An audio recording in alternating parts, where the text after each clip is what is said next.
with it. The Iron Giant. If anyone just followed my Facebook, I mentioned that this is truly, my opinion, the last great American piece of animation movie ever. Yeah, I know we have other cartoon movies, like Young Justice and Justice League that came out TV series wise, and we have animation movies too from DC and Marvel, but it has a couple of Japanese or Korean or Asian influences behind it. But come on, what about Americans like USA? You know what I'm saying, people? Let's be real, because 1999, The Iron Giant.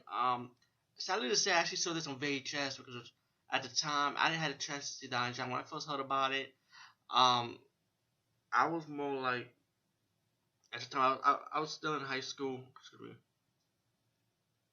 like my late years in high school, and I was heavily looking for a job, so I didn't have a chance to see the Iron Giant. Even though I heard about it, I kind of passed it by because I was more focused on other things, and I was traveling a lot at the time.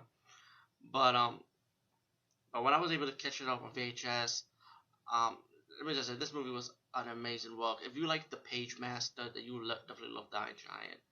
Um, the movie's about this robot. Oh, by the way, it's also based on the book, so you might want to read the book too. It's very enjoyable, also, if you like the movie. But besides that, it's about the animation movie.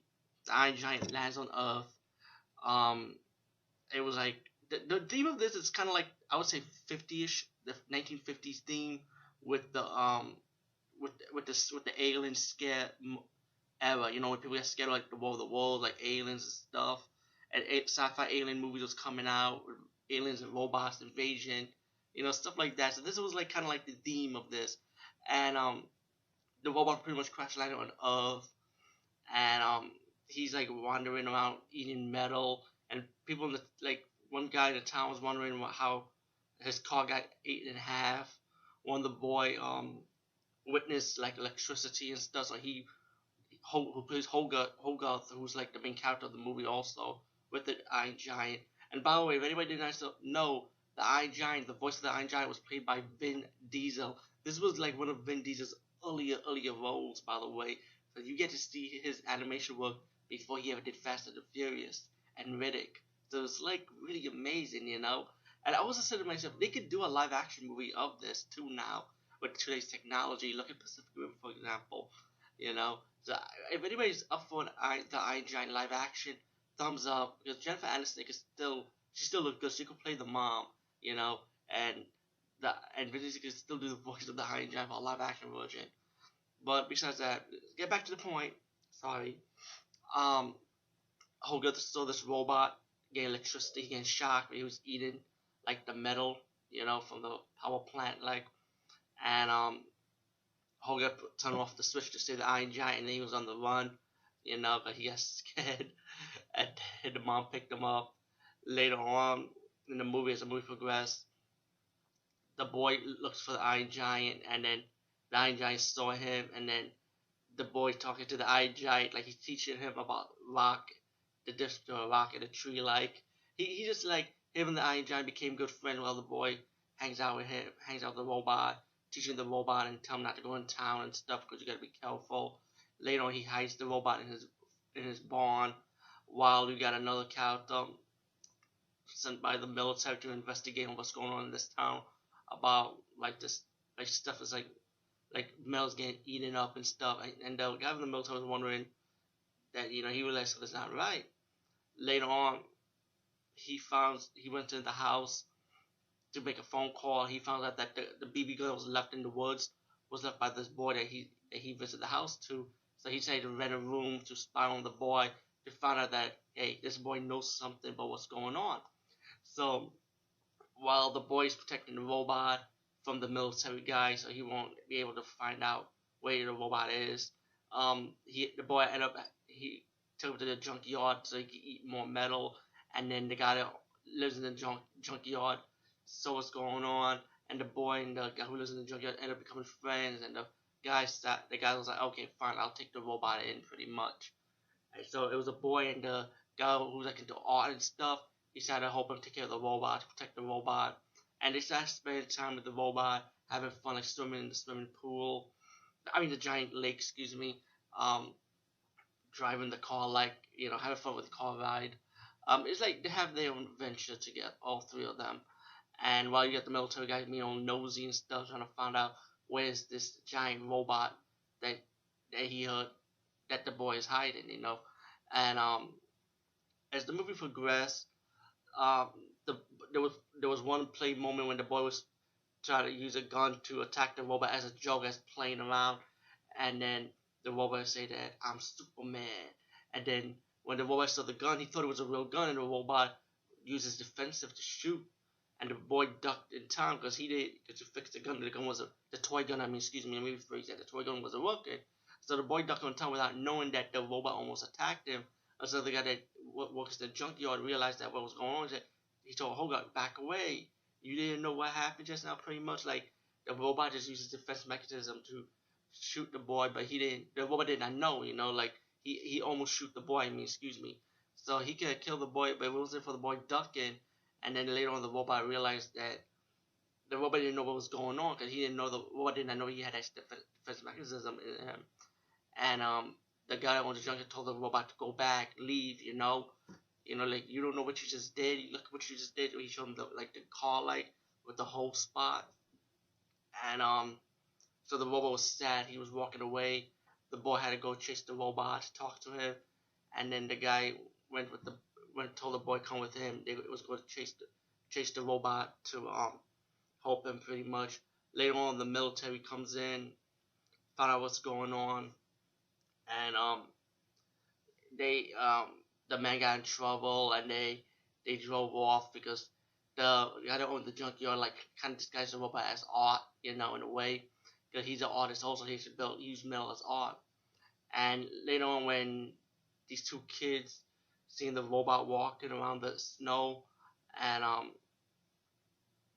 I think I made a mistake. Sorry about this review. I think they caught this before he used the defense mechanism scene. But I apologize if I messed up this review. I'm kind of like a little rushed, and I shouldn't do that.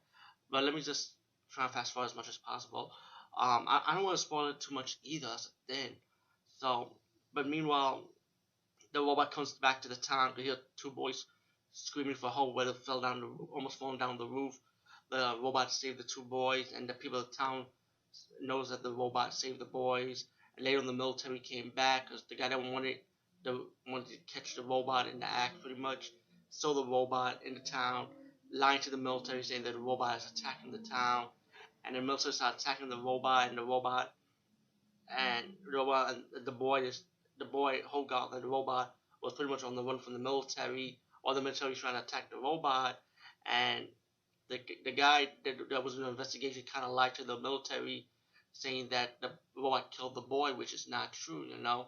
And then when the plane hit was hitting the robot, the military was hitting the robot, the tanks and stuff. The robot fell down. The boy was unconscious, but the robot thought the boy died.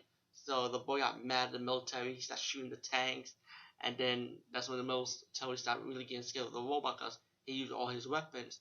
And then the military started trying to use like a warhead, like an atomic bomb, like to kill the robot. And then Hogarth was still alive. He was unconscious pretty much, and he told the guy that was driving the car, "Don't take me to the hospital. He wants to go back." And he ran and talked to the robot, the Iron Giant, telling the Iron Giant, "Stop! Don't use a weapon. You're not a gun or not a weapon, pretty much." And then the robot stopped, and the robot showing the military that he's good, and he was holding the boy. And the guy that was in the investigation, he got all scared. He said, "Fire the missile! Fire the missile!" And then the general got pissed off. He said, "You know where that missile's going? It's gonna land where the robot is not there." And so everyone, the military people in the town, they were gonna be killed by this missile.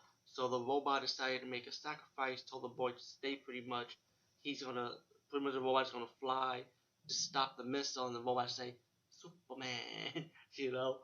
And then the missile hit the robot. The robot was destroyed, and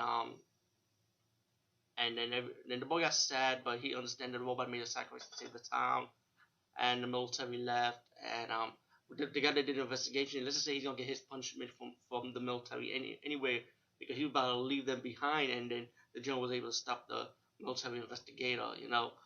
But besides that, you get your ending that it's sad that the robot died. The general sending a part of the robot to the boy, and then you get your little twist ending that with the little part is like single. Spoiler. I'm gonna spoil it, but it's a good movie anyway. Like the single of the robot that all the parts are going back to the robot, and yeah, I don't want to ruin too much of the ending, but the boy realized that what the robot is not dead. That's when the boy realized that the robot is still alive somewhere around. Let's just put it like that. And all in all, this movie was really really good. It's definitely a good piece of American animation, TV series wise or movie wise. Um, but this was meant to be a movie. I cannot see it as a TV series. I cannot see it as a sequel, but I could see it as a live action movie format, and I would love to see this as a live action movie format. Um, Special features deleted scenes, commentary, a documentary on the movie, and the deleted scenes are really good too. Hopefully, I think I think they're coming out with a Blu-ray edition of this movie. Hopefully, they could release this like an extended version when they can put the deleted scenes together with the movie. That would be pretty cool though. And the soundtrack is awesome. This movie does have an epic soundtrack too. So anyway, yeah, peace guys. See you later. Oh yeah, and one more thing before I go. What that about Hogarth? He's like to me like every little boy. Kind of remind me of myself also as a little boy. That we have a high imagination. We love to watch movies late night and read comic books. So that's another thing like the Hogarth character. So let me just say that I know memories. Those were the days, people.